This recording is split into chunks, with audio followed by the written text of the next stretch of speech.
శ్రీ కొణిదల పవన్ కళ్యాణ్.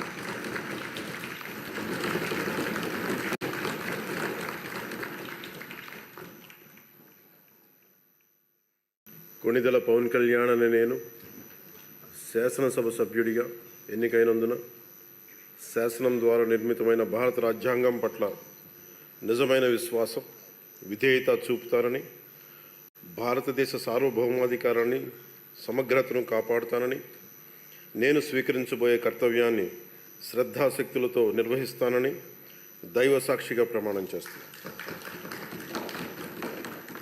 ఆంధ్రప్రదేశ్ శాసనసభ సభ్యుడైన కొణిదల్ పవన్ కళ్యాణ్ అనే నేను సభా నియమాలకు కట్టుబడి ఉంటానని, వాటిని అనుసరిస్తానని, సభా మర్యాదలను పాటిస్తానని, సాంప్రదాయాలను గౌరవిస్తానని దైవ సాక్షిగా ప్రమాణం చేస్తున్నాను.